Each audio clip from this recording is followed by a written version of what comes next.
ഹരി ഓം. എല്ലാ സജ്ജനങ്ങൾക്കും സസ്നേഹ പ്രണാമം. കൃഷ്ണൻ വന്ദേ നയിക്കുന്ന ലളിത സഹസ്രനാമ പഠന ക്ലാസ്. നമ്മളുടെ ക്ലാസ് നയിക്കുന്നത് നമ്മളുടെ പ്രിയങ്കരനായ ശ്രീനിവാസൻ പന്തലിങ്കൽ. ക്ലാസ് നയിക്കുന്നതിന് മാഷിനെ സ്നേഹാദരപൂർവ്വം സ്വാഗതം ചെയ്യുന്നു. നമസ്തേ മാഷെ. നമസ്തേ തിരുമേനി. എല്ലാവർക്കും നമസ്കാരം. സദാശിവസമാരംഭാം ശങ്കരാചാര്യമധ്യമാം അസ്മദാചാര്യപര്യന്താം വന്ദേ ഗുരുപരമ്പരാം. ഗജാനനം ഭൂതഗണാതിസേവിതം കപിത്തജംഭൂബലസാരഭക്ഷിതം ഉമാസുതം ശോകവിനാശകാരണം നമാമി വിഘ്നേശ്വരപാദപങ്കജം. ഗുരുബ്രഹ്മാ ഗുരുർവിഷ്ണുർഗുരുർദേവോ മഹേശ്വര ഗുരുഃ സാക്ഷാത് പരബ്രഹ്മ തസ്മൈ ശ്രീ ഗുരുവേ നമഃ.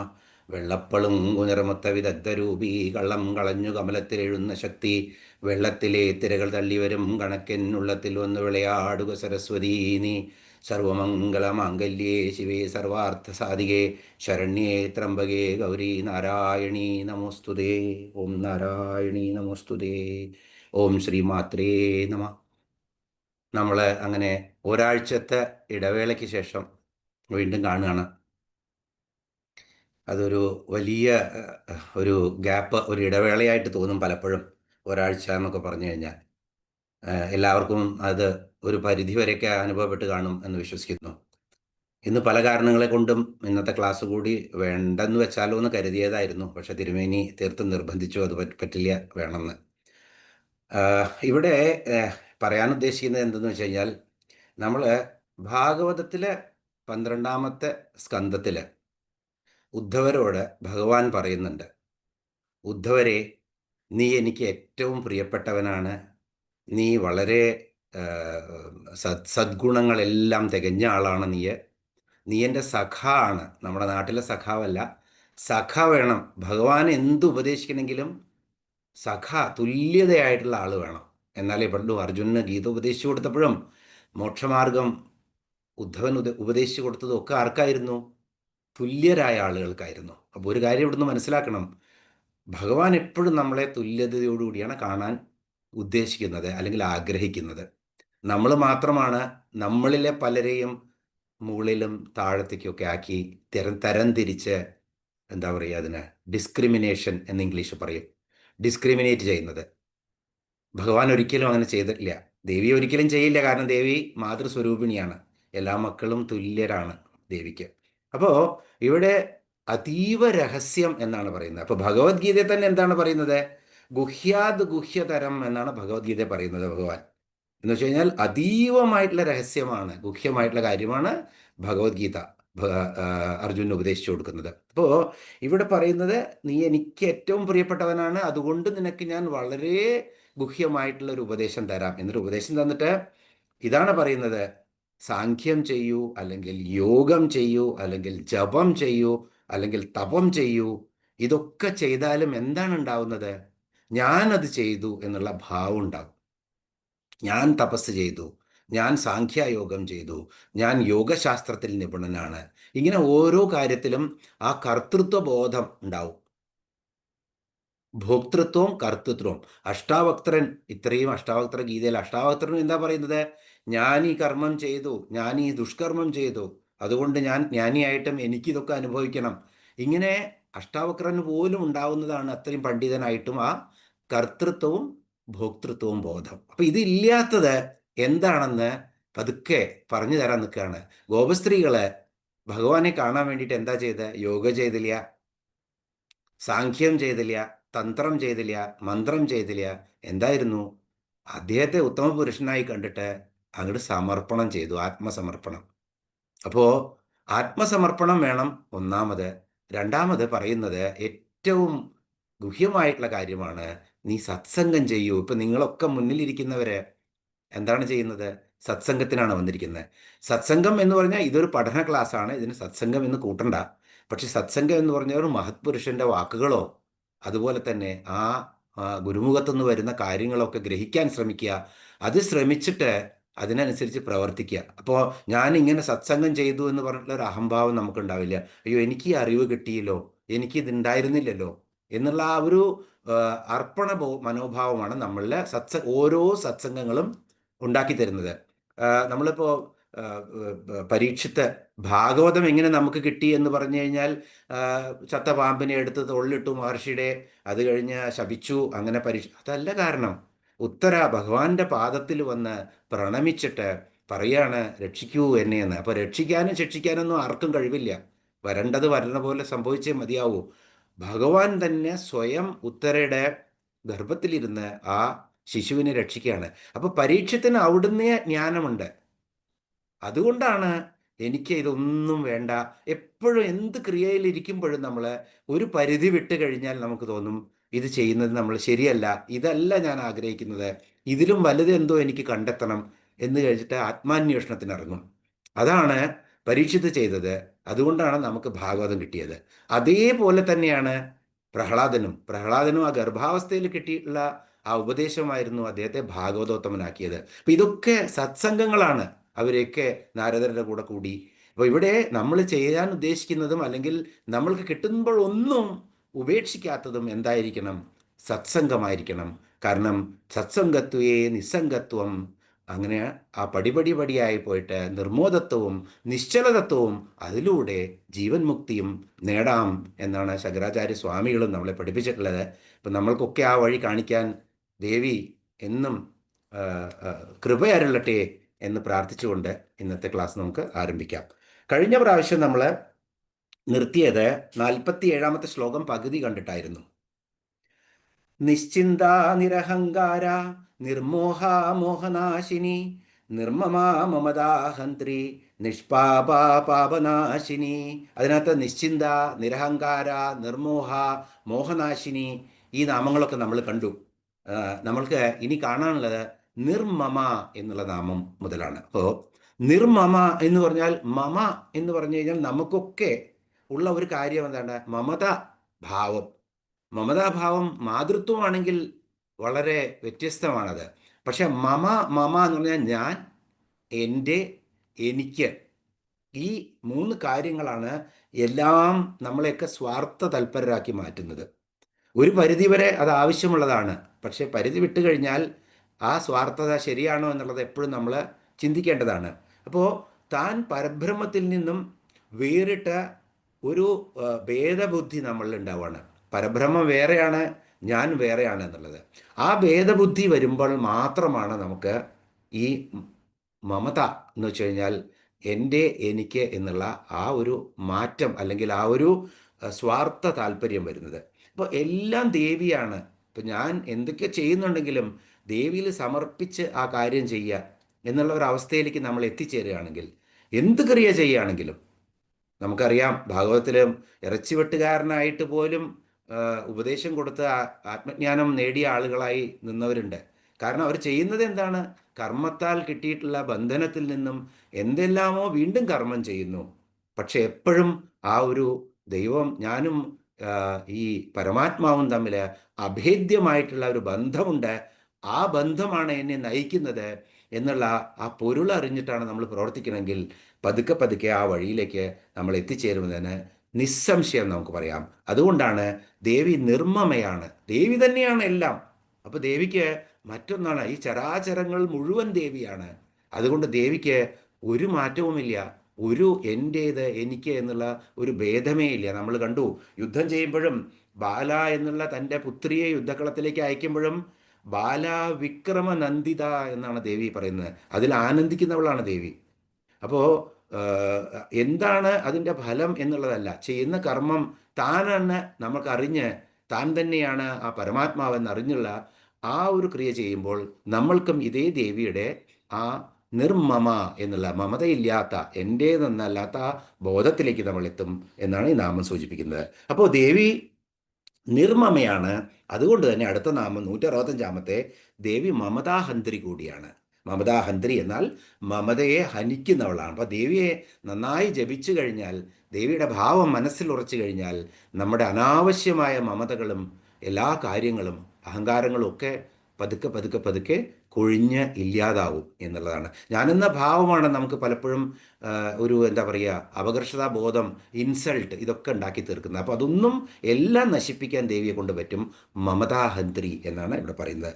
ഇവിടെ കൃഷ്ണൻ ഗീതോപദേശത്തിൽ എന്താണ് ഉണ്ടാക്കി തന്നെ, അർജുനൻ്റെ മമതാ ബുദ്ധിയെ, ഞാൻ വേറെയാണ്, അല്ലെങ്കിൽ ഈ നിൽക്കുന്ന ഭീഷ്മർ വേറെയാണ്, ശല്യർ വേറെയാണ്, കൃപര് വേറെയാണ്, ദുര്യോധനൻ വേറെയാണ്, ആ ഒരു മമതാ ബുദ്ധി വന്നപ്പോഴാണ് എനിക്കൊന്നും ചെയ്യാൻ പറ്റില്ല, തൻ്റെ കർത്തവ്യം ചെയ്യാൻ അദ്ദേഹം ഒരു ക്ഷത്രിയനായി ജനിച്ചു, അദ്ദേഹത്തിൻ്റെ രാജ്യത്തെ സംരക്ഷിക്കേണ്ടതും അദ്ദേഹത്തിൻ്റെ പ്രജകളെ നിലനിർത്തേണ്ടതും അദ്ദേഹത്തിൻ്റെ കുടുംബത്തെ നയിക്കേണ്ടതും ഒക്കെ അദ്ദേഹം തന്നെയാണ്.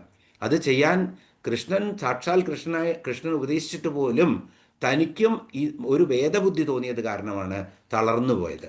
അപ്പോൾ ഭേദബുദ്ധി ഉണ്ടായിക്കഴിഞ്ഞാൽ പതുക്കെ പതുക്കെ നമ്മളൊക്കെ തളർച്ച തുടങ്ങും. കാരണം ആർക്കാണോ ഭേദബുദ്ധി തോന്നിയത്, ആ ആൾ തന്നെ നമ്മളിൽ നിന്ന് അകന്നു പോകുമ്പോൾ, ആർക്ക് വേണ്ടിയിട്ടാണ് ഞാൻ എൻ്റെ എന്ന് പറഞ്ഞത്, അവർ പോകുമ്പോൾ നമ്മൾ തളർന്നുകൊണ്ടിരിക്കും. അപ്പോൾ ഇവിടെ ഭഗവാൻ എന്താണ് ചെയ്തത്?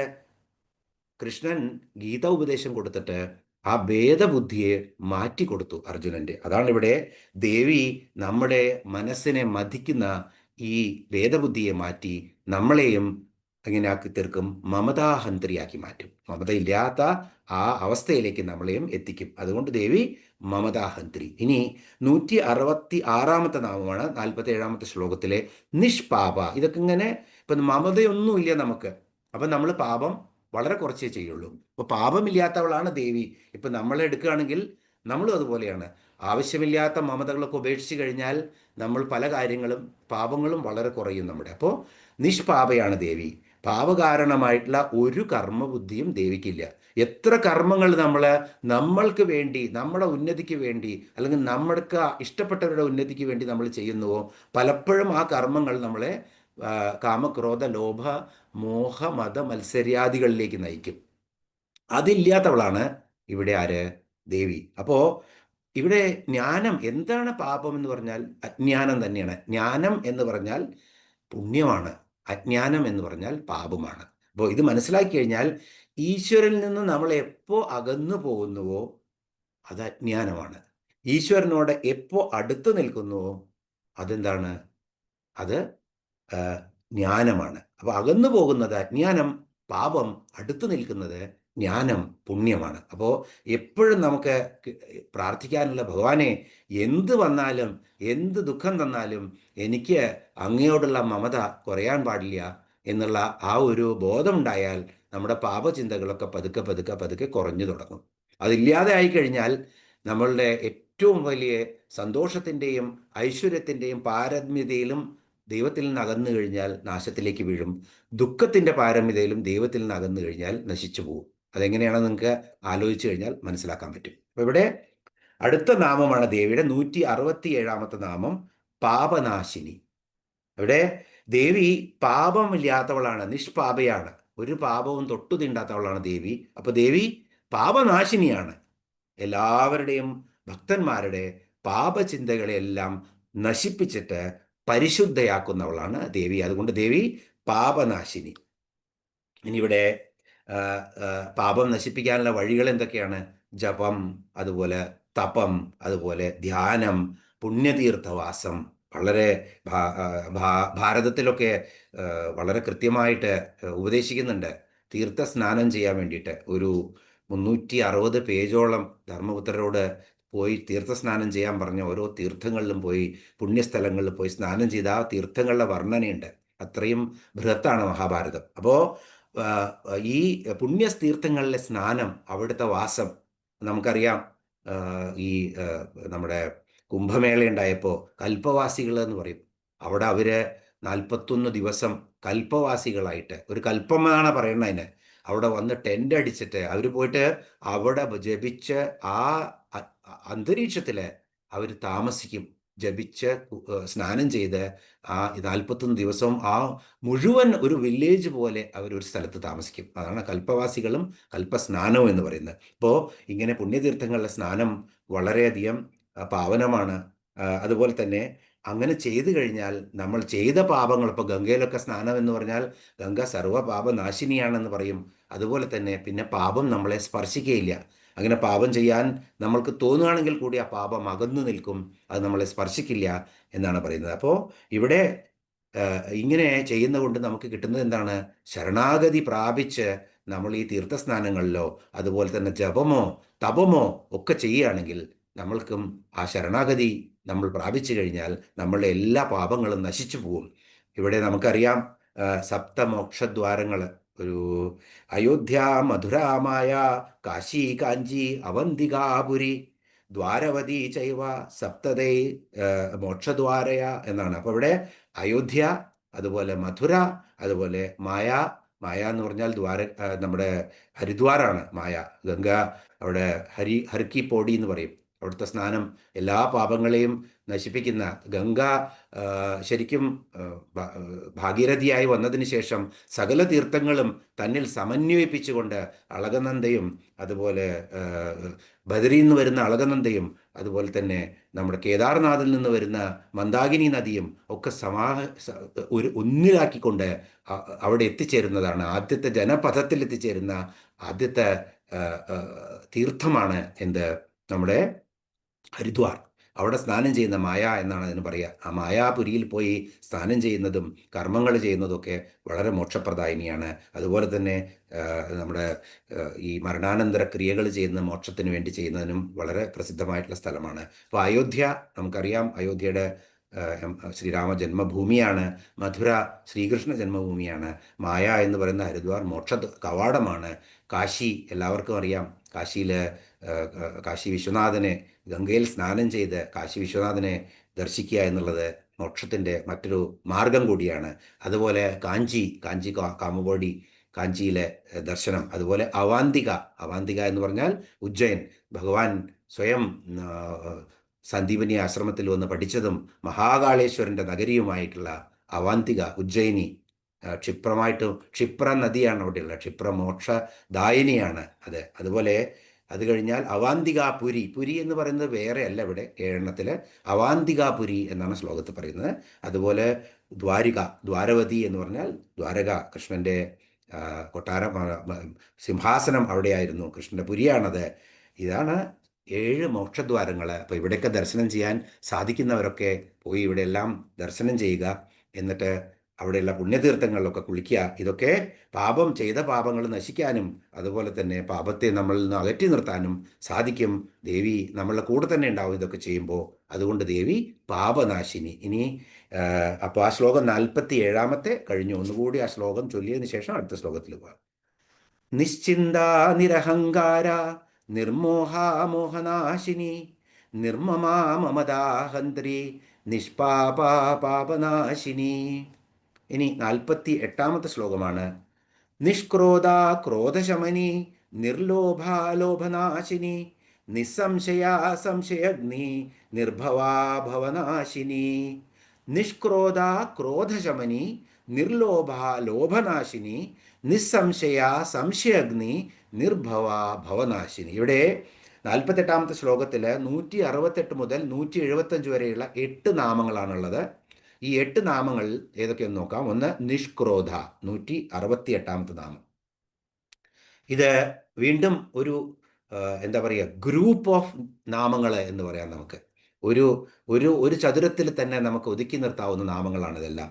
ക്രോധം ക്രോധശമനി, ലോഭം ലോഭനാശിനി, സംശയം സംശയഗ്നി, ഭവം ഭവനാശിനി ഒക്കെ വളരെയധികം അർത്ഥവത്തായിട്ടുള്ള സീക്വൻസായി വരുന്ന നാമങ്ങളാണ്. വളരെ ഇതിൻ്റെ ഘടന എന്ന് പറഞ്ഞു കഴിഞ്ഞാൽ വളരെ വളരെ മനോഹരമാണ് ഈ ലളിതാ സഹസ്രനാമത്തിൻ്റെ. അപ്പോൾ നിഷ്ക്രോധ, നമുക്കറിയാം കാമത്തിൽ നിന്നും ക്രോധം, ധാരാളം നമ്മൾ കാമത്തെക്കുറിച്ചൊക്കെ പറഞ്ഞു. ഇനി കാമത്തിൽ നിന്ന് എന്താണ് ഉണ്ടാകുന്ന? ക്രോധം. അപ്പോൾ ക്രോധം വന്നു കഴിഞ്ഞാൽ പിന്നെ അടുത്തുള്ള ആ ഗുണങ്ങൾ ഒക്കെ വന്നുകൊണ്ടിരിക്കും, ഗുണദോഷങ്ങൾ എന്ന് പറയാം, വന്നുകൊണ്ടിരിക്കും. അപ്പോൾ ശരിക്കും എന്താണ് ഉയർന്ന നമ്മളുടെ ആ തോട്ട് പ്രോസസ്, ആ ചിന്ത, അത് നമ്മളിൽ നിന്നും വിട്ടുപോകുമ്പോൾ നമുക്ക് ക്രോധം വരും. എപ്പോഴും ക്രോധം വരുന്നത് എപ്പോഴാണ്?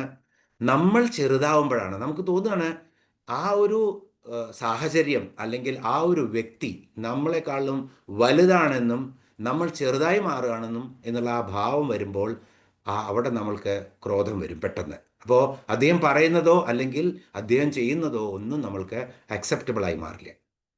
ഇനിയിപ്പോൾ അക്സെപ്റ്റബിൾ അല്ലെങ്കിലും അത് അദ്ദേഹവും ഞാനും വ്യത്യസ്തനല്ല, അദ്ദേഹത്തിൻ്റെ കർമ്മം അതുപോലെ എന്ന് പറഞ്ഞ് മിണ്ടാതിരിക്കുകയാണെങ്കിൽ ഈ ക്രോധത്തിൽ നിന്ന് നമുക്ക് മാറി നിൽക്കാൻ പറ്റും. ഇപ്പോൾ പല മെത്തേഡുകളും നമുക്ക് പറഞ്ഞു തരും, ക്രോധം ശമിപ്പിക്കാൻ അങ്ങനെ ചെയ്യൂ, ക്രോധം ശമിപ്പിക്കാൻ ഇങ്ങനെ ചെയ്യൂ ഒക്കെ. ഇപ്പോൾ ക്രോധം ശമിക്കണമെങ്കിൽ ഒരേ ഒരു മാർഗമേ ഉള്ളൂ. നമ്മൾ അജ്ഞാനം മാറണം, നമ്മുടെ ഭേദബുദ്ധി മാറണം. എന്നാൽ മാത്രമേ ക്രോധത്തിൽ നിന്നും നമുക്ക് മുക്തി കിട്ടുള്ളൂ. അല്ലെങ്കിൽ താൽക്കാലികമായിട്ട് ഇപ്പോൾ ക്രോധം വരുമ്പോൾ ഒരു കവള് വെള്ളം കുടിച്ചിരിക്കൂ, അല്ലെങ്കിൽ 1 മുതൽ 25 വരെ എണ്ണൂ എന്നൊക്കെ പറഞ്ഞു കഴിഞ്ഞാൽ കുറച്ച് ആ ഒരു സമയത്ത് ഒരു പക്ഷേ ആ ക്രോധം പോയി എന്ന് വരും. പക്ഷേ നമ്മുടെ മനസ്സിൻ്റെ ഉള്ളിൽ വീണ്ടും വീണ്ടും ആ ക്രോധചിന്ത ഉടലെടുക്കാൻ തുടങ്ങും, ആ ഭേദബുദ്ധി ഉടലെടുക്കാൻ തുടങ്ങും. അപ്പം അതിനെ മാറ്റണമെങ്കിൽ ക്രോധമില്ലാത്തവളായ ദേവി, ആ ദേവി പോലെ ആവാൻ നമ്മൾ ശ്രമിക്കണം. ആ ദേവിയുടെ ആ കാരുണ്യം നമ്മൾ എപ്പോഴും ഉണ്ടാവണം എന്ന് ശ്രമിക്കണം. ഇവിടെ ദേവി ചരാചരമായ ഈ പ്രപഞ്ചം തന്നെയാണ്. അപ്പോൾ ദേവിക്ക് ഒരു വിധത്തിലുള്ള ക്രോധത്തിൻ്റെയും ആവശ്യമില്ല. ദേവി എപ്പോഴും മന്ദഗതിയിൽ നടക്കും. അതുപോലെ തന്നെ വളരെയധികം കാരുണ്യവതിയായിട്ട് ദേവി എപ്പോഴും ഇരിക്കും. ദേവിക്ക് കോപിക്കേണ്ട ആവശ്യമേ ഇല്ല. കാരണം ഈ സർവ ബ്രഹ്മാണ്ടവും ദേവിയുടെ തന്നെയാണ്. ദേവിക്ക് ആരോടും വലിപ്പച്ചെറുപ്പമൊന്നുമില്ല. അപ്പോൾ ദേവി ആരോടും ക്രോധിക്കില്ല. അതേസമയത്ത് അജ്ഞാനജന്യമായിട്ടുള്ള അഹങ്കാരം മൂലമാണ് നമ്മുടെ മനസ്സ് മലീമസമാകുന്നതും. അങ്ങനെ മലീമസമായി കഴിഞ്ഞാൽ നമുക്ക് ഈ കാമം, ക്രോധം തുടങ്ങിയ വികാരങ്ങൾ നമ്മുടെ മനസ്സിലുണ്ടാവും. ഈ വികാരങ്ങൾ ഉണ്ടായിക്കഴിഞ്ഞാൽ നമ്മൾക്ക് ക്രോധം ഉണ്ടാവും. ക്രോധം ഉണ്ടായാൽ നമ്മൾ പാപം ചെയ്യും. അപ്പോൾ ദേവിയെ പ്രാർത്ഥിക്കുക. അതുകൊണ്ട് അഹിംസ പരമോധർമ്മ എന്ന് എപ്പോഴും വിചാരിച്ചുകൊണ്ടിരിക്കുക മനസ്സിൽ. അത് വിചാരിച്ച് അതിനനുസരിച്ച് പ്രവർത്തിക്കാൻ ശ്രമിക്കുക ആണ്. അതുപോലെ തന്നെ ദേവിയുടെ 169ാമത്തെ നാമം ക്രോധശമനി എന്ന് പറയുമ്പോൾ നമ്മൾക്കറിയാം, ഇതൊക്കെ നമ്മൾ വിചാരിച്ചു കഴിഞ്ഞാൽ നമ്മുടെ ഈ ക്രോധത്തെ ശമിപ്പിക്കാൻ ദേവിക്ക് മാത്രമേ സാധിക്കുകയുള്ളൂ. ആ ദേവി നമ്മുടെ ക്രോധത്തെ ശമിപ്പിക്കട്ടെ എന്ന് കരുതിയിട്ട് ഈ അഭ്യാസങ്ങളൊക്കെ കാണിക്കുന്നതിന് പകരം 108 പ്രാവശ്യം എന്നും ഓം ക്രോധശമനിയായേ നമ, ഓം ക്രോധശമനിയായേ നമ എന്ന് നമ്മൾ 108 പ്രാവശ്യം നമ്മൾ ഭജിക്കുകയാണെങ്കിൽ എന്നും ക്രോധം നമുക്ക് തീരും എന്നുള്ളത് സംശയമില്ല. ഭയനാശിനി എന്നുള്ളിടത്ത് ഓം ഭയനാശിന്യേ നമ, ഈ നാമങ്ങളൊക്കെ ദിവസവും 108 പ്രാവശ്യം വീതം ദേവിയുടെ ജപിക്കുകയാണെങ്കിൽ നമ്മുടെ ഈ വകയുള്ള ദുർഗുണങ്ങളിൽ നിന്നും നമുക്ക് ശരിക്കും ദേവി നമ്മളെ രക്ഷിക്കുമെന്നുള്ള സംശയമില്ല. ഒരു ഷോർട്ട് കട്ടും പ്രാക്ടീസ് ചെയ്യേണ്ട ആവശ്യമില്ല.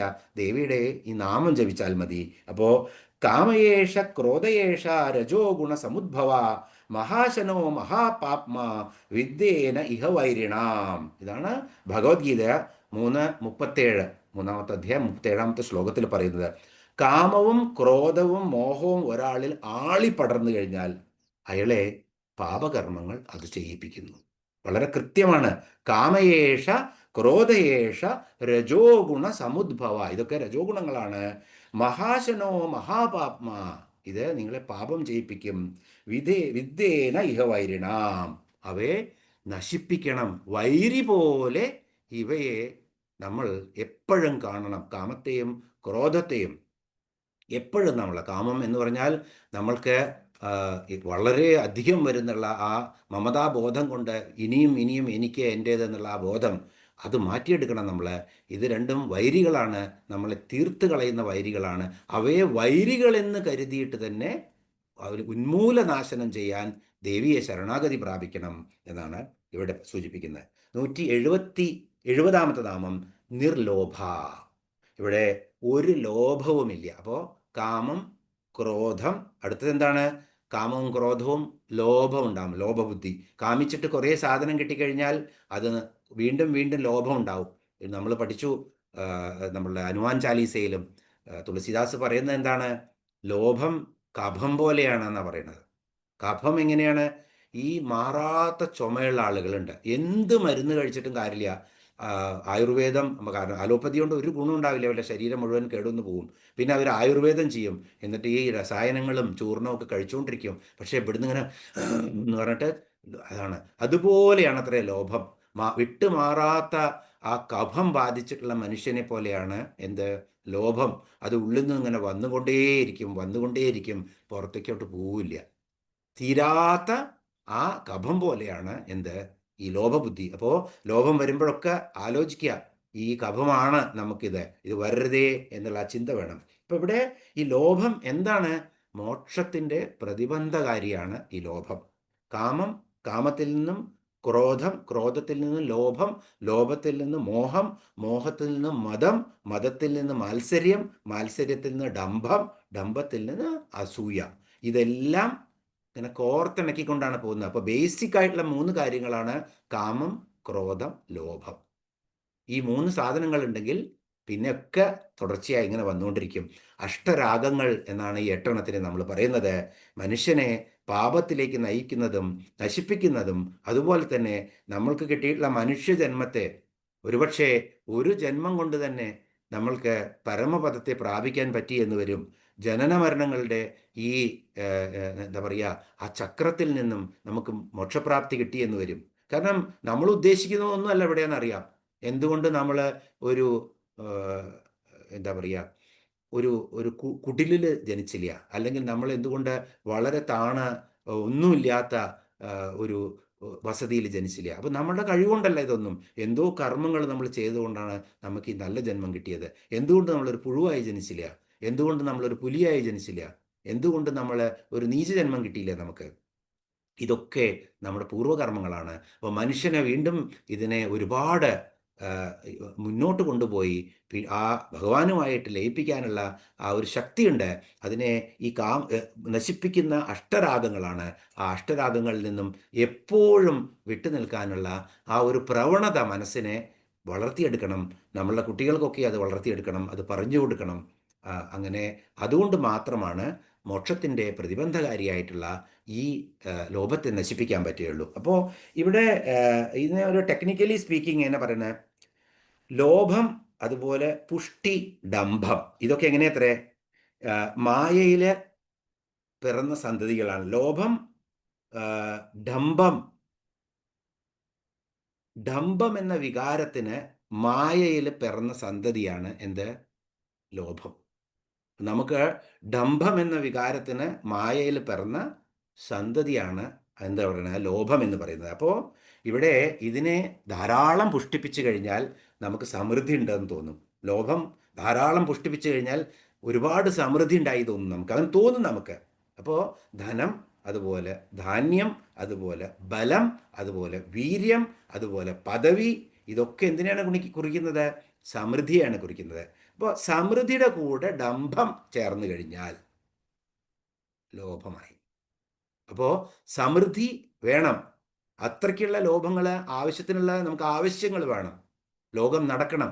അപ്പോൾ ഇതൊക്കെ ധനധാന്യ പുത്ര സമ്പത്തി ബല വീര്യം പദവി ഇതൊക്കെ നമുക്ക് വേണം. പക്ഷേ അതൊക്കെ ദൈവത്തിൻ്റെയാണ്, ഞാൻ ഒരു നിമിത്തം മാത്രമാണ് എന്ന് ആ ഗീതാവാക്യം ഓർത്തിട്ട് നമ്മളെപ്പോഴും സവ്യസാചിൻ എന്ന് പറഞ്ഞിട്ട് പറയുന്നില്ലേ, നിമിത്തമാത്രം ഭവസവ്യസാചിൻ എന്ന് പറയുന്നുണ്ട്. അതുപോലെ ആ ഭഗവാന്റെ വാക്യം ഓർത്തിട്ട് നമ്മൾ നിമിത്തമാണെന്ന് ഓർത്തതെല്ലാം നമ്മൾ ഭഗവത് സന്നിധിയിൽ സമർപ്പണ മനോഭാവത്തോടുകൂടി നമ്മൾ അതിനെല്ലാം എടുക്കുകയാണെങ്കിൽ എന്ത് സംഭവിക്കും? ഡംഭം വരില്ല. ഡംഭം വന്നു കഴിഞ്ഞാൽ ലോഭമായി മാറും. അപ്പോൾ ഇതിനെ വളരെ കൃത്യമായിട്ട് മനസ്സിലാക്കുക. എന്ത് ഐശ്വര്യങ്ങളുണ്ടെങ്കിലും അതിനെക്കുറിച്ച് അഹങ്കരിക്കരുത്. അഹങ്കരിച്ചു കഴിഞ്ഞാൽ അത് ലോഭത്തിലേക്ക് എത്തിച്ചേരും എന്ന ഈ നിർലോഭ എന്നുള്ള നാമം നമ്മൾ വായിക്കുമ്പോൾ മനസ്സിലാക്കണം. അവിടുന്ന് തന്നെ 171 നാമത്തിലേക്ക് പോകുന്നു, ലോഭനാശിനി.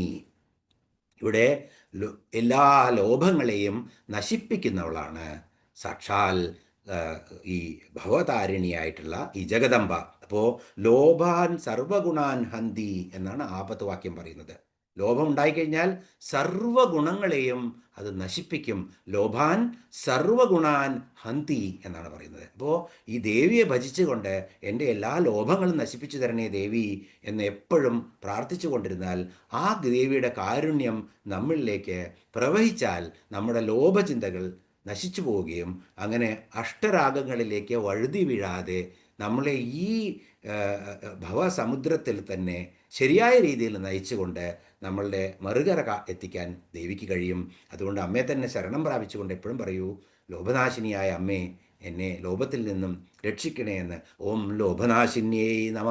ലോഭബുദ്ധിയാണ് കൂടുതലെങ്കിൽ 108 പ്രാവശ്യം ജപിച്ചോളൂ. അഹങ്കാരമാണ് കൂടുതലെങ്കിൽ ഓം അഹങ്കാരനാശിന്യേ നമ എന്നുള്ള ഓരോരോ മന്ത്രങ്ങളുണ്ട്. ആ മന്ത്രം 108 പ്രാവശ്യം ശരിക്കും ഉള്ളുരുകി ജപിച്ചു കഴിഞ്ഞാൽ ആ ചിന്ത നമുക്ക് വരില്ല, ഉറപ്പാണത്. ഇനിയോ അടുത്ത നാമം. അപ്പോൾ ഇതൊക്കെ ഉണ്ടായിക്കഴിഞ്ഞാൽ എന്താ ഉണ്ടാവുന്നത്? സംശയം ഉണ്ടാവും. അതുണ്ടോ, ഇതുണ്ടോ, അയാൾ ശരിയാണോ, ഇയാൾ ശരിയാണോ, ഈ ദൈവം ശരിയാണോ, ആ ദൈവം ശരിയാണോ, ഇങ്ങനെ ഒരുപാട് സംശയങ്ങൾ വരും. അപ്പം അടുത്ത നാമം ഇതെല്ലാം ഇല്ലെങ്കിൽ നിസ്സംശയ എന്നുള്ള അവസ്ഥയിൽ നമ്മളെത്തും. ദേവി ആ അവസ്ഥാരൂപിണിയാണ്. 172 നാമം ഓം നിസ്സംശയായേ നമ. അപ്പോൾ ആ നാമത്തിൽ നമ്മൾ എത്തിച്ചേരും. സംശയം ഒട്ടുമില്ലാത്തവളാണ് ദേവി. ഇവിടെ സംശയം അതോ അല്ലെങ്കിൽ ഇതോ എന്ന് തീർച്ചയില്ലാത്ത ഒരവസ്ഥയ്ക്കാണ് നമ്മളൊക്കെ സംശയം എന്ന് പറയുന്നത്.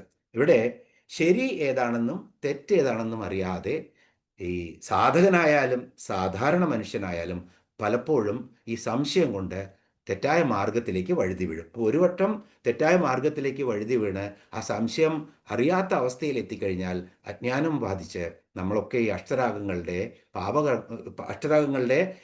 ഇൻഫ്ലുവൻസ് അല്ലെങ്കിൽ അതിൻ്റെ ആ പരിധിയിൽപ്പെട്ട് പാപത്തിലേക്ക് വഴുതി പോകും. അപ്പോൾ സംശയം ഒട്ടും പാടില്ല. ദേവി നിസ്സംശയാണ്. ദേവിയുടെ പോലെ ഈശ്വരനുണ്ടോ, ഈശ്വരനില്ലേ, കർമ്മമാണോ ശരി, കർമ്മമല്ലേ ശരി, അത് കഴിഞ്ഞാൽ കർമ്മത്തിനനുസരിച്ചാണോ പുനർജന്മം ഉണ്ടാവുന്നുണ്ടോ, പുനർജന്മം ഇല്ലേ, ഇതൊക്കെ നമ്മൾ കണ്ടു. നേരത്തെ നമ്മൾ ആരുടെ കണ്ടാണ് കൃത്യമായിട്ട് ജനകൻ്റെ സദസ്സിൽ വെച്ചിട്ട് നമ്മൾ അറിഞ്ഞതാണ്.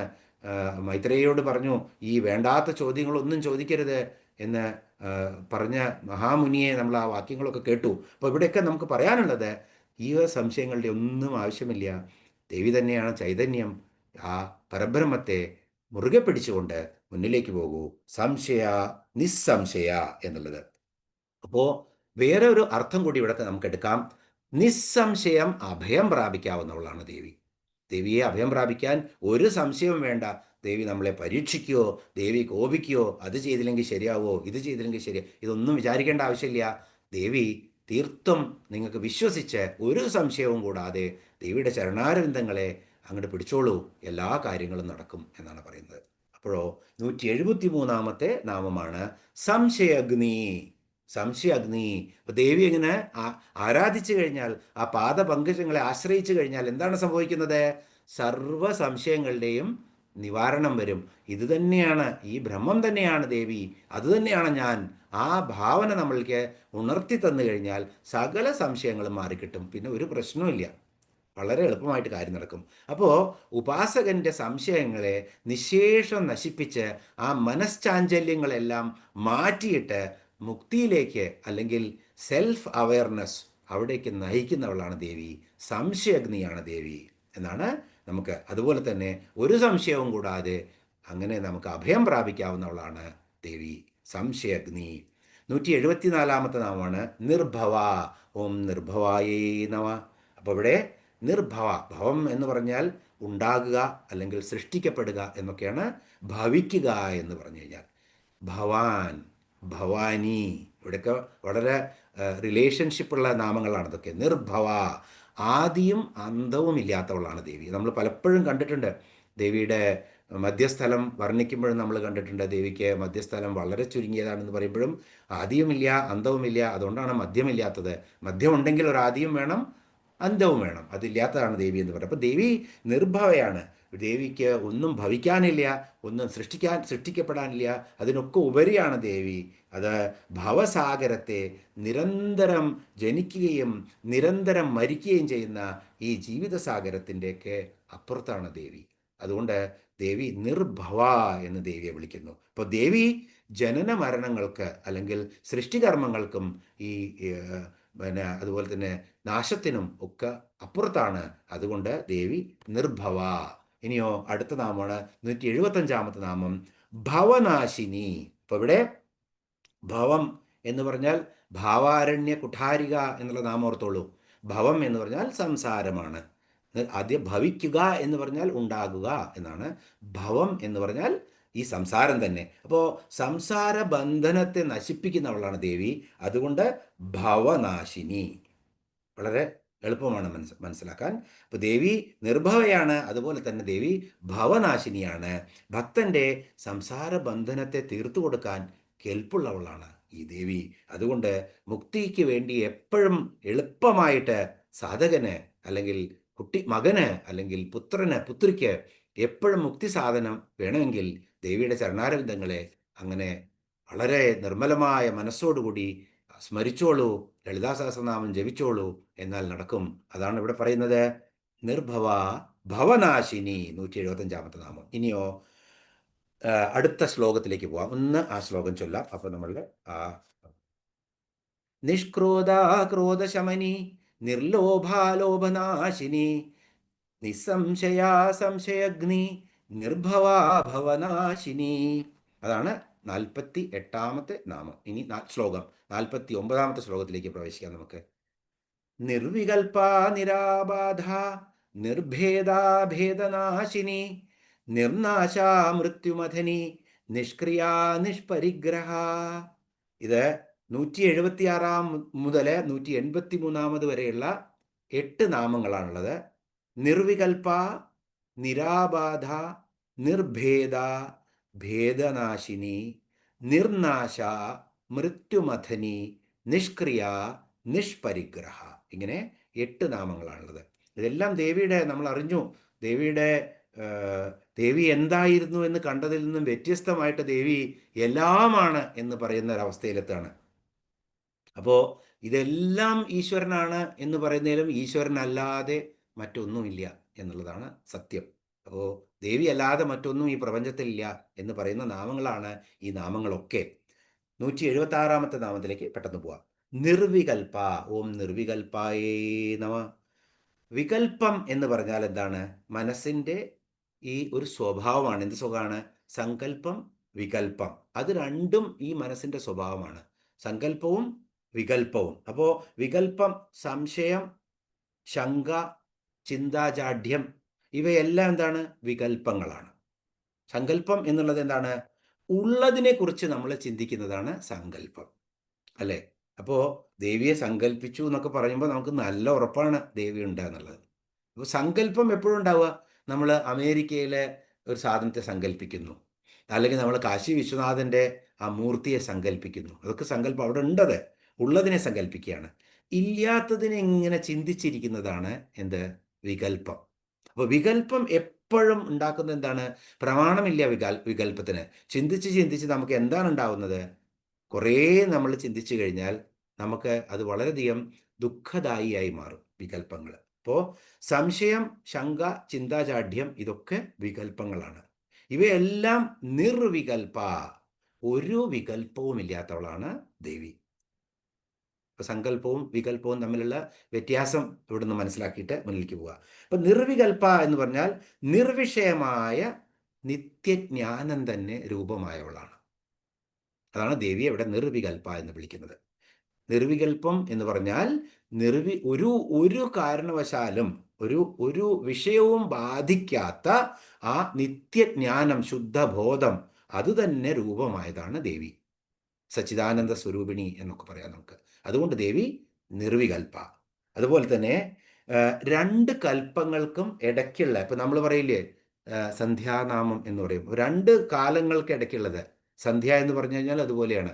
ഈ പകലിനും രാത്രിക്കും ഇടയ്ക്കുള്ളൊരു സമയമാണ് സന്ധ്യ. വളരെ പ്രാധാന്യം അർഹിക്കുന്നതാണ്. അപ്പോൾ കൽപ്പങ്ങൾ ശരിക്കും ലോകത്തിൻ്റെ ഉൽപ്പത്തിക്ക് അല്ലെങ്കിൽ ക്ഷയങ്ങൾക്ക്, ഉൽപ്പത്തി ഉണ്ടാവും, അത് കഴിഞ്ഞ് ക്ഷയം ഉണ്ടാവും. ഇത് രണ്ടിനും ഇടയിൽ ഒരു സമയമുണ്ട്. ആ സമയം ഒരു ജീവജാലങ്ങളും ഇല്ല പ്രപഞ്ചത്തിൽ, പ്രപഞ്ചം തന്നെ ഇല്ല. അപ്പോൾ ആരേ ഉള്ളൂ ആ സമയത്ത്? ദേവി മാത്രമേ ഉള്ളൂ. അപ്പോൾ ഉൽപ്പത്തിയും ക്ഷയവും ഇല്ലാത്ത ആ സമയത്തും ഇങ്ങനെ ഇരിക്കുന്നവളായിട്ടുള്ള ദേവിയാണ് നിർവികൽപ. അപ്പോൾ ഇങ്ങനെ ഒരു സാങ്കേതികമായിട്ടുള്ള ഒരു തത്വം കൂടി ഇവിടെയുണ്ട്. നിർവികൽപ എന്ന് പറയുമ്പോൾ നിർവികൽപ സമാധി എന്നൊക്കെ പറഞ്ഞ ഒരു സമാധിയുണ്ട്. ഇവിടെ നമുക്ക് ഉദ്ദേശിക്കാൻ പറ്റുന്നത് ആ പ്രപഞ്ച സൃഷ്ടിയിൽ ഇപ്പോൾ 2 യുഗങ്ങൾക്കിടയിൽ ഒരു യുഗസന്ധി ഉണ്ടാവും. നമ്മൾ 2 ദശകൾക്കിടയിൽ ഒരു ദശാസന്ധി ഉണ്ടാവും. ഇപ്പോൾ ദശാസന്ധിയുള്ള സമയത്ത് പലപ്പോഴും പറയും, അയ്യോ ദശാസന്ധി ഉള്ളതാണ്, കുഴപ്പമുണ്ടാവും, ഒരു ഗ്രഹവും നിങ്ങളെ രക്ഷിക്കാനില്ലാത്തൊരവസ്ഥ വരുന്നതാണ്. അപ്പോൾ ആരേ ഉള്ളൂ അപ്പോഴൊക്കെ എന്താ പറയുക? ദൈവത്തെ ഭജിച്ചോളൂ എന്നാണ് പറയുന്നത്. കാരണം അപ്പോഴൊക്കെയും നിറഞ്ഞു നിൽക്കുന്ന ആരാണ്? ദേവി തന്നെയാണ്. ആ ചൈതന്യം തന്നെയാണ്, ആ ഭഗവത് ചൈതന്യം തന്നെയാണ് വിശ്വത്തിൽ ആ സമയത്ത് നിറഞ്ഞു നിൽക്കുന്നത്. അപ്പോൾ എന്ത് വിഷമഘട്ടങ്ങളുണ്ടെങ്കിലും ഒരു സുഖത്തിനും അതുപോലെ തന്നെ ഒരു ദുഃഖത്തിനും ഇടയ്ക്ക് വരുന്നൊരു സമയമുണ്ട് നമുക്ക്. വളരെയധികം എന്താ പറയുക, നമുക്ക് അറിയാൻ പറ്റാത്ത ഒരു ഒരു ഒരു ഒരു പ്രത്യേക തരത്തിലുള്ള ഫീലിംഗുള്ള സമയം. അപ്പോഴൊക്കെ ദൈവത്തിനെ വളരെ ശക്തമായിട്ട് നമ്മൾ വിളിക്കുക, മനസ്സിൽ ധ്യാനിക്കുക. കാരണം അദ്ദേഹം നിറഞ്ഞു നിൽക്കുകയാണ് ആ സമയത്ത് എന്ന് ഉദ്ദേശിക്കുക. അപ്പം എല്ലാ സന്ധ്യകളിലും, നമ്മളെ ബാധിക്കുന്ന എല്ലാ സന്ധ്യകളിലും ദേവിയെ വിചാരിച്ചോളൂ. കാരണം അത് ദേവി തന്നെയാണ്, നിർവികൽപ്പ. അപ്പോൾ ദേവി തന്നെയുള്ളൂ, അതുകൊണ്ട് ദേവി നിർവികൽപ്പ. ഇനിയോ 177ാമത്തെ നാമം നിരാബാധ. അപ്പോൾ ആബാധം, നിരാബാധ എന്ന് ഇവിടെ പ്രൊനൗൺസ് ചെയ്യണം. ഓം നിരാബാധേ നമ. നിരാബാധയല്ല, അത് തെറ്റാണ് ആ നാമം തന്നെ. നിരാബാധ, ആബാധ എന്നാണ്. ആബാധം എന്ന് പറഞ്ഞാൽ തെറ്റായ അറിവ് എന്നാണ് അർത്ഥം, അല്ലെങ്കിൽ അജ്ഞാനം. ആബാധം എന്ന് പറഞ്ഞാൽ ആബാധം, ആബാധം എന്ന് പറഞ്ഞാൽ തെറ്റായ അറിവ് അല്ലെങ്കിൽ അജ്ഞാനം. അപ്പോൾ ഇങ്ങനെ എന്താണിത്? വീണ്ടും ജ്ഞാനമില്ലായ്മ. നമ്മൾ കയറ് എന്നതിൽ പാമ്പിനെ വേദാന്തത്തിൽ എപ്പോഴും ഉപയോഗിക്കുന്നതാണ്. കയറ് എന്നതിനെ വെളിച്ചം, അജ്ഞാനം നിറഞ്ഞു കിടക്കുന്ന ഒരു ഇരുട്ടറയിൽ ഇങ്ങനെ വളഞ്ഞു പൊളഞ്ഞു കിടക്കുന്ന ഒരു നമ്മളെ മനസ്സിലും അങ്ങനെ ഒരു ചിന്തയായിട്ട് നമ്മൾ ഒരു തൊടിയിലോ വളപ്പിലോ ഒക്കെ നമ്മൾ ഇരുട്ടുള്ള സ്ഥലത്ത് അങ്ങനെ പോവുകയാണ്, കാല് വെക്കുകയാണ്, ഒരു കയറ് കണ്ടു. അപ്പോൾ നമ്മൾ എന്താ കരുതുന്നത്? പെട്ടെന്ന് പേടിക്കും, പാമ്പാണെന്ന് കരുതിയിട്ട്. അതേ സമയത്ത് അവിടെ പെട്ടെന്ന് ഒരു നല്ല ഇടിമിന്നലിൻ്റെ വെളിച്ചം വന്നു, അല്ലെങ്കിൽ ഒരു ടോർച്ച് അടിച്ച ഒരാൾ വന്നു, അയ്യോ ഇത് കയറാണല്ലോ, പെട്ടെന്ന് നമുക്ക് മനസ്സിലാവും അത് കയറാണെന്ന്. അപ്പോൾ അജ്ഞാനമാണ് നമ്മളുടെ മനസ്സിലുള്ള എല്ലാ ഭയ, സംശയ, എല്ലാ ഈ കാരണങ്ങളുടെയും കാരണം എന്താണ്? ഈ അജ്ഞാനമാണ്. അപ്പോൾ ഇവിടെ ഈ ആബാധം, തെറ്റായ അറിവ്, ആ തെറ്റായ അറിവ് ഇല്ലാത്തവളാണ് ദേവി. ദേവിക്ക് ഒന്നും തെറ്റായ അറിവില്ല, എല്ലാം ശരിയായ അറിവ് തന്നെയാണ്. അപ്പോൾ ഒരു തരത്തിലുള്ള ഭ്രമവും, ഇതെന്താണ്? കയറിനെ കണ്ട് പാമ്പാണെന്ന് തോന്നിയത് എന്താണ്? ഭ്രമം. അതുപോലൊരു ഭ്രമത്തിലാണ് നമ്മളൊക്കെ. എന്തൊക്കെയോ ആണ് നമ്മൾ എന്ന് നമ്മൾ വിചാരിച്ച് ഞാൻ അതാണ്, ഞാൻ ഇതാണ് എന്ന് എപ്പോഴും നമ്മളെ ഇങ്ങനെ ആ മനസ്സിലെ എപ്പോഴും അഹങ്കാരം ഉണ്ടായിക്കൊണ്ടിരിക്കും. അതും ഒരു ഭ്രമം തന്നെയാണ്. അത് കൂടുമ്പോഴാണ് ചിത്തഭ്രമമായി മാറുന്നത്. അത് കഴിഞ്ഞ് ഇപ്പോൾ ഒരാൾക്ക് ശരിക്കും ഈ ഭ്രമമെല്ലാം മാറി അദ്ദേഹത്തിന് ഈശ്വരജ്ഞാനം കിട്ടിക്കഴിഞ്ഞാൽ നമ്മൾക്ക് തോന്നും അയാൾക്ക് ചിത്തഭ്രമമാണ്. അതാണ് പലപ്പോഴും അവധൂതന്മാരെ കണ്ടു കഴിഞ്ഞാൽ പരിഹസിക്കുന്നതൊക്കെ ഈ ഒരൊറ്റ കാരണം കൊണ്ടാണ്. കാരണം അവരെല്ലാം ത്യജിച്ച് എല്ലാം ദൈവത്തിൽ തന്നെ സമർപ്പിച്ച് ആ ബ്രഹ്മജ്ഞാനം കിട്ടിയവരാണ് അങ്ങനെയുള്ള അവധൂതന്മാർ. അവരെയൊക്കെ കാണുമ്പോൾ ദൂരെ നിന്ന് നമസ്കരിക്കുക, അടുത്ത് പോകാൻ വയ്യാന്നിട്ടുണ്ടെങ്കിൽ. പക്ഷെ ഒരിക്കലും അവരെയൊന്നും സംശയിക്കരുത്. കാരണം ആ സംശയം തന്നെ നമ്മുടെ ഭ്രമത്തിൽ നിന്നുണ്ടാവുന്നതാണ്. നമ്മളല്ല ശരി, അവരാണ് ശരി എന്നുള്ളത് മനസ്സിലാക്കാൻ ശ്രമിക്കുക. അപ്പോൾ മറ്റൊരു അർത്ഥമാണ് ആബാധം എന്നുള്ളതിന് ദുഃഖം, നരകം.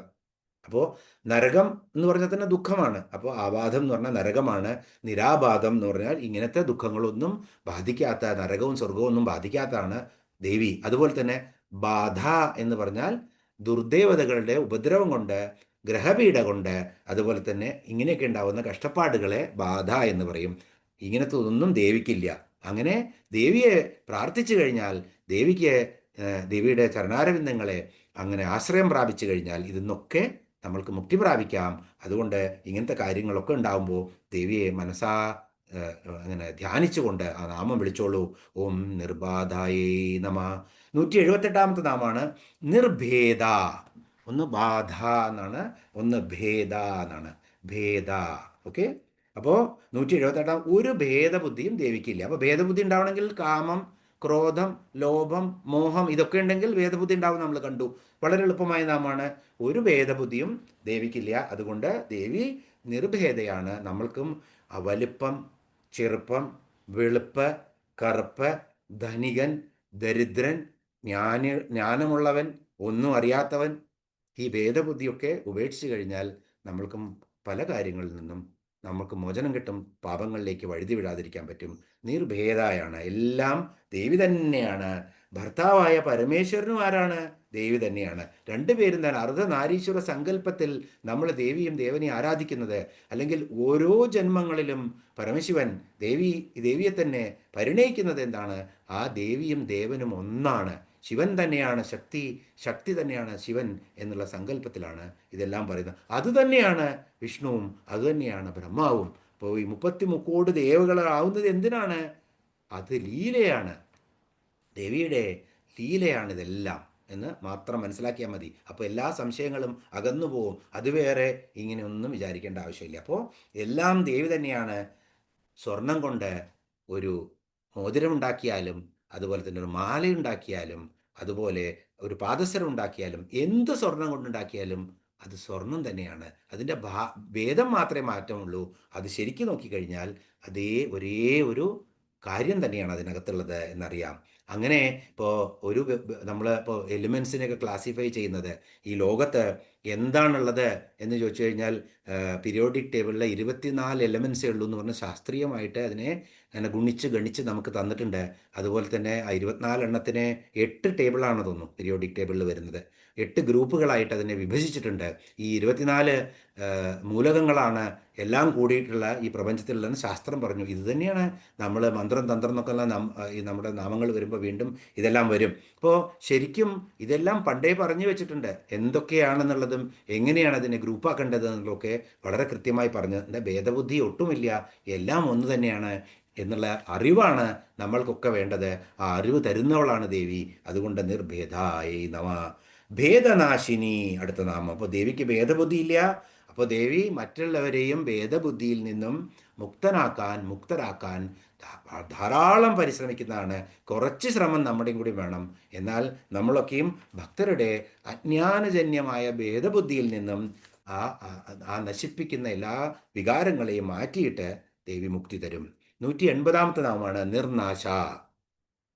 ഒരു നാശവുമില്ലാത്തവൾ ദേവി, ഒരു നാശവുമില്ലാത്തവളാണ്. നമുക്കറിയാം ദേവിക്ക് ദേവി ഉത്ഭവമില്ല, ദേവിക്ക് നാശവുമില്ല, ഉൽപ്പത്തിയില്ല, അതുപോലെ തന്നെ അവസാനവുമില്ല. ഇതൊക്കെ നമ്മൾ കണ്ടു കഴിഞ്ഞു. അതുകൊണ്ട് പരാശക്തി എന്താണ്? ദേവിക്ക് ഒരു നാശവുമില്ല. ദേവി അവിനാശിയാണ്. ദേവി നാശങ്ങൾക്കും അപ്പുറത്താണ് ദേവി. കാലദേശാവധിഭ്യാം നിർമുക്തം നിത്യമുക്തം എന്ന് മേൽപ്പത്തൂർ പാടിയിട്ടില്ലേ? അതുതന്നെയാണ്. കാലങ്ങൾക്കും ദേശങ്ങൾക്കും ഒക്കെ അതീതം തന്നെ. ഇതൊക്കെ ഒരേ സങ്കല്പമാണ്. ഇതിലൊന്നും വിചാരിക്കേണ്ട അയ്യോ ദേവി ജപിച്ചല്ലോ, ഞാൻ ദേവിയെ ജപിക്കുന്നില്ലല്ലോ, ഞാൻ കൃഷ്ണനെയാണോ ഒന്നും വിചാരിക്കേണ്ട. എല്ലാം ഒന്ന് തന്നെയാണ്. നമ്മൾക്ക് എളുപ്പമുള്ളത് ഏതാണ് എന്ന് വെച്ചാൽ ധാരാളം ജപിക്കുക, ബാക്കിയെല്ലാം ജപിക്കുക. ഇതൊക്കെ ഒന്ന് തന്നെയാണ്. അപ്പോൾ കാലദേശാവധിഭ്യാം നിർമുക്തം നിത്യമുക്തം എന്ന് പറഞ്ഞതുപോലെ നിർനാശയാണ് ദേവി.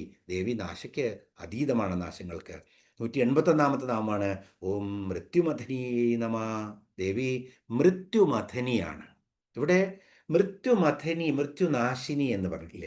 ഇപ്പം മൃത്യുവിനെ ആർക്കും വളരെ ചുരുക്കം ഉദാഹരണങ്ങളെയാണ് മൃത്യുവിനെ നശിപ്പിച്ചത് കാണാൻ പറ്റുള്ളൂ. മൃത്യു ശരിക്കും മൃത്യുവിന് കാരണക്കാരനായ ആ കാലനെ അല്ലെങ്കിൽ യമധർമ്മനെ നശിപ്പിക്കാൻ പറ്റും. പക്ഷേ മൃത്യുവിനെ നശിപ്പിക്കുന്നത് വളരെ വളരെ ദുർലഭമായ സന്ദർഭങ്ങളാണ്. അപ്പോൾ മൃത്യുവിനെ മതിക്കുന്നവളാണ് ദേവി. മതിക്കുക എന്ന് പറഞ്ഞാൽ എന്താണ്? നമ്മൾ പഞ്ഞിയൊക്കെ പണ്ട് വീട്ടിലിങ്ങനെ പഞ്ഞി കടയും. അതുപോലെ തന്നെ തൈര് കടഞ്ഞ് അതിൽ നിന്ന് എന്തെടുക്കും? വെണ്ണ എടുക്കും. അപ്പോൾ ഇതേപോലെ ഭക്തരുടെ മൃത്യുമഥനി. മൃത്യു ഒരു ഭയമാണ്. ആ ഭയത്തെ കടഞ്ഞിട്ട് മൃത്യു എന്ന് പറഞ്ഞു കഴിഞ്ഞാൽ മർത്യനായി ജനിച്ചു കഴിഞ്ഞാൽ മൃത്യു, അതുകൊണ്ടാണ് മർത്യൻ എന്നുള്ള പേര് തന്നെ. മൃത്യു വരും എന്നുള്ള ആ ഭാവം ഭാഗവതത്തിൽ ഇത് തന്നെയാണ് പറഞ്ഞു തരുന്നത്. അത് വരും. നമുക്ക് അതിനെക്കുറിച്ച് ഒരുവിധ ഭയവും വേണ്ട. നല്ല കർമ്മങ്ങൾ ചെയ്യൂ. മൃത്യുവിന് ശേഷവും നിങ്ങൾക്ക് പരമപദമാണ് കിട്ടാൻ പോകുന്നത്, അല്ലെങ്കിൽ ഇതിലും നല്ല ജന്മമാണ് കിട്ടാൻ പോകുന്നത് എന്നുള്ള ആ വിശ്വാസം മനസ്സിലർപ്പിച്ചുകൊണ്ട് നല്ല സത്കർമ്മങ്ങൾ ചെയ്യൂ. അപ്പോൾ നിങ്ങളുടെ മൃത്യു ഭയം തീരെ മാറിപ്പോവും. കാരണം ശരീരം, നമ്മളുടെ ഈ ശരീരം തന്നെ ഒരു ക്ഷേത്രമാണെന്ന് ഭഗവത്ഗീത നമുക്ക് പറഞ്ഞു തരുന്നുണ്ട്. ആ ക്ഷേത്രത്തിലിരിക്കുന്ന ക്ഷേത്രജ്ഞനെ അറിയാൻ ശ്രമിച്ചു കഴിഞ്ഞാൽ, നമ്മുടെ ക്ഷേത്രത്തിൻ്റെ മോഡലേ അത് തന്നെയല്ലേ? ശ്രീകോവിൽ എന്ന് പറയുന്നത് അതിലിരിക്കുന്ന ക്ഷേത്രജ്ഞനാണ് ആ ബിംബം. അപ്പോൾ ബിംബം എന്ന് പറയുന്നത് തന്നെ അതാണ്. വളരെ നന്നായി മനസ്സിലാക്കേണ്ട കൺസെപ്റ്റുകളാണ് ഇതൊക്കെ. എല്ലാവർക്കും അറിയുന്നതായിരിക്കും. അപ്പോൾ അതുകൊണ്ട് പറയുന്നത് ഇവിടെ ആ മൃത്യു എന്നുള്ള ആ ഭയത്തെ മനസ്സിൽ നിന്നും എടുത്തു മാറ്റണം എന്നാണ് ഇവിടെ പറയുന്നത്. അപ്പോൾ ഉൽപ്പത്തി, നാശം ഇതൊക്കെ പ്രകൃതിയുടെ തത്വമാണ്. ജനിച്ചവർക്കൊക്കെ മരണം സുനിശ്ചിതം തന്നെയാണ്. അതുകൊണ്ട് നാറാണത്ത് ഭ്രാന്തൻ്റെ കഥ ആലോചിച്ച് നോക്കൂ. നാറാണത്ത് ഭ്രാന്തൻ ദേവിയെ, ഇവൻ ചുടല ഭദ്രകാളി പോലും പ്രത്യക്ഷമാവും. അതൊരു സാധനയുണ്ട് തന്ത്രവിദ്യയിലത്രേ. ചുടല സാധന എന്ന് പറഞ്ഞിട്ട്, ശ്മശാന സാധന. അപ്പോൾ അത് ശരിക്കും തന്ത്രവിദ്യ പഠിച്ചവരൊക്കെ അവിടെ ഒരു പ്രാവശ്യമെങ്കിലും ശ്മശാനത്ത് പോയി സാധന ചെയ്യുമെന്നാണ് പറയുന്നത്. അപ്പോൾ ശ്മശാന സാധന ചെയ്തിട്ടുള്ള ആളായിരിക്കണം. അതുകൊണ്ടാണ് അദ്ദേഹം ശാന്തമായിട്ട് അവിടെ ചുഴലഭദ്രകാളി നർത്തനം ചെയ്യുമ്പോഴും ഉറങ്ങിയിരുന്നത്. ശല്യപ്പെടുത്തിയിട്ട് ഉണർത്തിയപ്പോഴാണ് അദ്ദേഹം ചോദിക്കുന്നത്, ഒരു ദിവസം എനിക്ക് കൂട്ടിത്തരാൻ പറ്റുമോ എൻ്റെ ആയുസ് എന്ന ആദ്യത്തെ ചോദ്യം നാരായണത്ത് ഭ്രാന്തൻ്റെ. അപ്പോൾ ഭ്രാന്തൻ നമുക്ക് ഭ്രാന്തനായിരുന്നു. അപ്പോൾ ഭ്രമം ആർക്കാണ്? നമുക്കാണ്. അപ്പോൾ നാരായണത്ത് ഭ്രാന്തനോട് പറയുന്നത്, ദേവി അതെനിക്ക് പറ്റില്ല, എൻ്റെ പോർട്ട്ഫോളിയോയിൽ ഇല്ല, അത് എന്താണ് വേണ്ടത്? എന്നാൽ ഒരു ദിവസം കുറച്ചു തരൂ, കൂട്ടാൻ പറ്റില്ലെങ്കിൽ ഒരു ദിവസം നേരത്തെ എനിക്ക് മരിക്കാനുള്ള സാഹചര്യം ഉണ്ടാക്കി തരൂ. അതും പറ്റില്ല. ഇപ്പോൾ ഒന്നും പറ്റില്ലാണ്ടെങ്കിൽ നീ ഒന്നും ചെയ്യേണ്ട, എനിക്ക് സ്വൈരം തരുമോ, എൻ്റെ ഇടത്തെ കാൽ അല്ല എന്തെങ്കിലും തരണം എന്ന് പറഞ്ഞപ്പോൾ ഇടത്തെ കാലിലുള്ള വലത്തെ കാലിലുള്ള മന്ദിനെ ഒന്ന് ഇടത്തെ കാലിലേക്ക് ആക്കി തന്നോളൂ എന്തെങ്കിലും ചെയ്യണമെന്നുണ്ടെങ്കിൽ എന്ന് പറഞ്ഞ് എത്ര മന്ദത ബാക്കിയുണ്ടോ ആ മന്ദത തന്നെ മാറ്റാൻ നിർത്തില്ല, സ്വയം മാത്രം അത് വലത്തെ കാലിൽ നിന്ന് ഇടത്തെ കാലിലേക്കാക്കി കൊടുക്കാനേ ദേവിക്ക് പറ്റിയുള്ളൂ എന്നാണ് പറയുന്നത്. അപ്പോൾ ഇതുകൊണ്ടാണ് മൃത്യുവിനെക്കുറിച്ച് ഭയമുണ്ടായിട്ട് കാര്യമില്ല. പക്ഷേ ആ ഭേദബുദ്ധി ഉണ്ടായിക്കഴിഞ്ഞാൽ, ദേവി ആത്മജ്ഞാനം നമുക്ക് നൽകി കഴിഞ്ഞാൽ ആ ഭയം നശിച്ചു പോവും.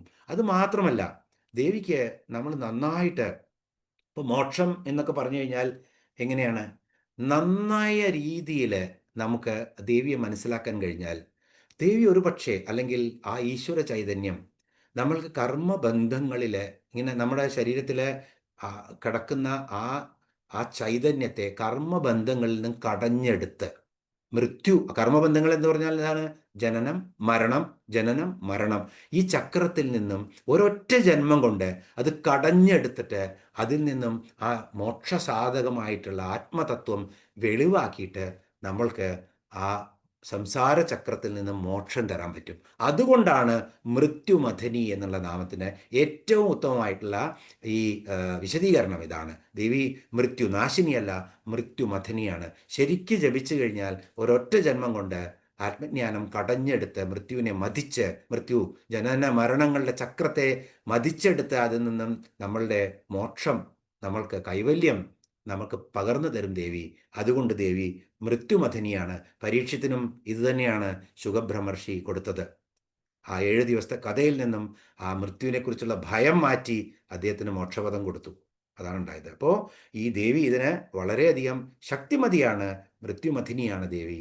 ദേവി നമുക്ക് മോക്ഷപദം തരും എന്ന് തന്നെ പൂർണ്ണമായി വിശ്വസിച്ചുകൊണ്ട് ദേവിയെ ആരാധിക്കൂ.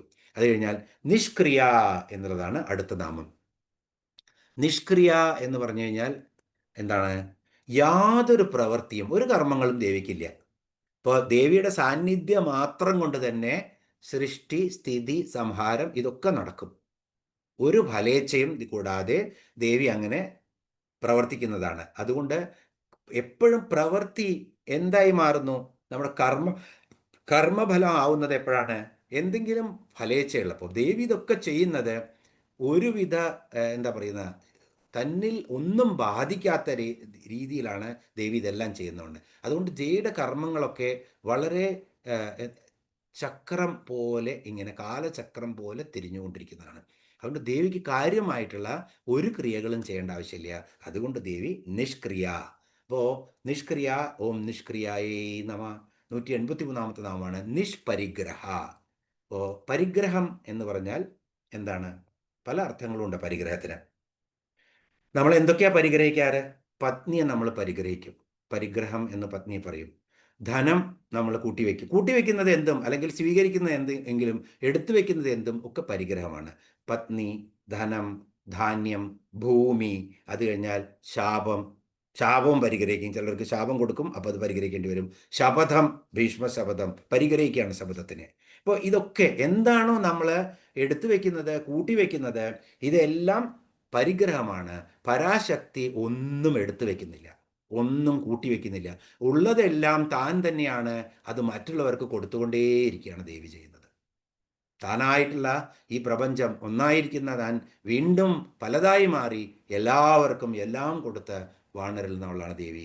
ഒന്നും സ്വന്തമായി വെക്കാത്തവളാണ് ദേവി. അതുകൊണ്ട് ദേവി നിഷ്പരിഗ്രഹ. ഇപ്പോൾ ഗംഗയിൽ പോയിട്ട് പണ്ട് നമ്മൾ പറഞ്ഞ ഗംഗയിൽ നിന്നുള്ള വെള്ളം തന്നെ എടുത്തിട്ട് നമ്മൾ ഓം ഗംഗായി നമ എന്ന് പറഞ്ഞിട്ട് നമ്മൾ ഗംഗയ്ക്ക് തർപ്പണം ചെയ്യുകയാണ്. അതേ നദിയിൽ നിന്നെടുത്ത ജലം തന്നെ വീണ്ടും തർപ്പണം ചെയ്യുകയാണ്. അതേ വായു തന്നെ എടുത്ത് വീണ്ടും കൊടുക്കുകയാണ്. അപ്പോൾ ഇതൊക്കെ ആ ദേവിയുടെ തന്നെയാണ്, വീണ്ടും അങ്ങോട്ട് തന്നെ കൊടുക്കുകയാണ്. അപ്പോൾ നമുക്ക് ആ ബോധം വരാൻ പാടില്ല, ഞാൻ എടുത്തു വെള്ളം, ഞാൻ തർപ്പണം ചെയ്തു. എന്നാൽ ആ നമ്മൾ ചെയ്യുന്ന കർമ്മം തന്നെ അതിൻ്റെ മുഴുവൻ, അതിൻ്റെ എന്താ പറയുക, ആ എന്തെല്ലാം അതിൽ നിന്ന് ഫലം ഉണ്ടാവണോ അതൊന്നും ഉണ്ടാവാതെ പോവും. ആ ഫലേച്ഛ ഉണ്ടെങ്കിൽ കർത്തൃത്വവും ഭോക്തൃത്വ ബോധമുണ്ട്. ഇനി 50-ാമത്തെ ശ്ലോകമാണ് അടുത്തത്. അപ്പോൾ നമ്മൾ ഈ ശ്ലോകം നിർത്തി 49-ാമത്തെ ശ്ലോകത്തിൽ നിന്ന് നിർത്താം. നിർവികൽപാ നിരാബാധ നിർഭേദാ ഭേദനാശിനി നിർനാശാ മൃത്യുമഥനി നിഷ്ക്രിയാ നിഷ്പരിഗ്രഹ. ഓം പൂർണ്ണമദ പൂർണ്ണമിദം പൂർണ്ണാത് പൂർണ്ണമുദച്യതേ പൂർണ്ണസ്യ പൂർണ്ണമാദായ പൂർണ്ണമേവാവശിഷ്യതേ. ഓം ശാന്തി ശാന്തി ശാന്തി. ഓം